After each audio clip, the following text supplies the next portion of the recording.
ঈদ উপলক্ষে কিছুদিন আগে আমি আমার আব্বা আম্মাকে আমার বাসায় ইনভাইট করেছি, মানে দাওয়াত দিয়েছি আমাদের বাসায় খাওয়ার জন্য। তো তাদের জন্য কি কি রান্না করেছি সেটাই আজকে আপনাদের সঙ্গে শেয়ার করব। তো হ্যালো এভরিওয়ান, আসসালামু আলাইকুম। কেমন আছেন সবাই? আশা করছি সবাই ভালো আছেন, আমরাও অনেক অনেক ভালো আছি। তো ভিডিওতে সব কিছু দেখানো সম্ভব হয় নাই, তো আমি রান্নার অর্ধেক থেকেই আপনাদের সঙ্গে শেয়ার করছি।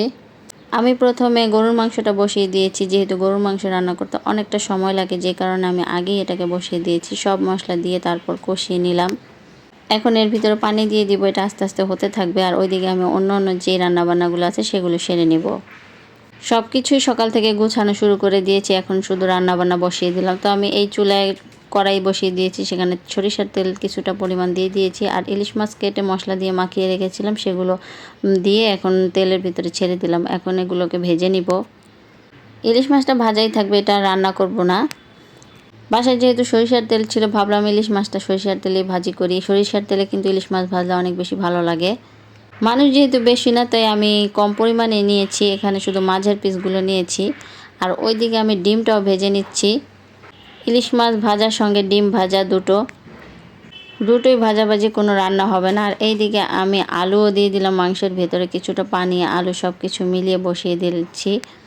আর মাংসটাও হয়ে গিয়েছে। আর আরেক চুলায় আমি এখানে রোস্টের জন্য মশলাটা কষিয়ে নিলাম। তারপর এই রোস্টের যে পিসগুলো ভেজে রেখেছিলাম সেগুলো দিয়ে দিচ্ছি। এগুলো আমি আগেই ভেজে রেখেছি, যা সবটা আসলে ভিডিওতে দেখানো সম্ভব হয়নি। বাসায় কাউকে ইনভাইট করলে অবশ্যই কাজের একটু চাপ থাকে, কোনটা রেখে কোনটা করবো, যে কারণে সবগুলোর ভিডিও আপনাদের সঙ্গে শেয়ার করা হয়নি। যতটুকু পেরেছি করেছি। রোস্ট কম বেশি সবাই ভালো রান্না করতে পারে, তা আমিও চেষ্টা করেছি। এখন এই যে কষানোর পর রোস্টের ভিতরে একটু দুধ দিয়ে দিলাম, আর এই দুধ দেওয়ার কারণে এটা কিন্তু সিদ্ধ হয়ে যাবে আর খাবারের টেস্টও বাড়বে। এতটুকুর মধ্যে এটা ঢাকনা দিয়ে ঢেকে দিব সিদ্ধ হওয়ার জন্য। এর ভিতরে আর কোনো পানি টানি কিছুই দিব না, তো এইগুলোর মধ্যেই হয়ে যাবে।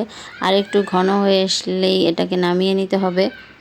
অতিরিক্ত ঘন হয়ে গেলে কিন্তু আবার শুকিয়ে যাবে, তাহলে আর খেতে ভালো লাগবে না। তা আমার রোস্ট রান্নাও প্রায় কমপ্লিট হয়ে গিয়েছে।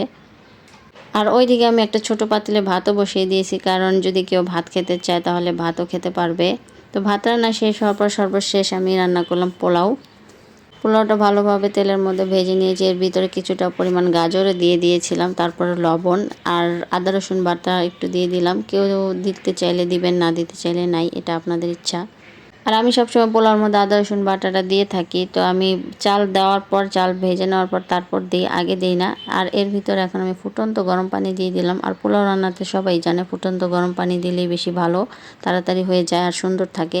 আর 1 কাপ দুধও দিয়ে দিয়েছি, যাতে এটা সাদা একদম ঝরঝরে সুন্দর থাকে। দুধ দিলে পোলাওর স্বাদ অবশ্যই অনেক ভালো আসে, আর টেস্টও ভালো আসে, খেতে ভালো লাগে। এই তো সকাল থেকে কাজকর্ম শেষ করে এখন আমার রান্না বান্নাও শেষ। ওদিকে পোলাওটাও হয়ে গিয়েছে, এখন একটু দমে বসাই দিলে প্রায় হয়ে যাবে। তো আমার ভিডিওটা কেমন লাগলো সবাই জানাবেন। আজকের মতো এই পর্যন্তই। আল্লাহ হাফেজ।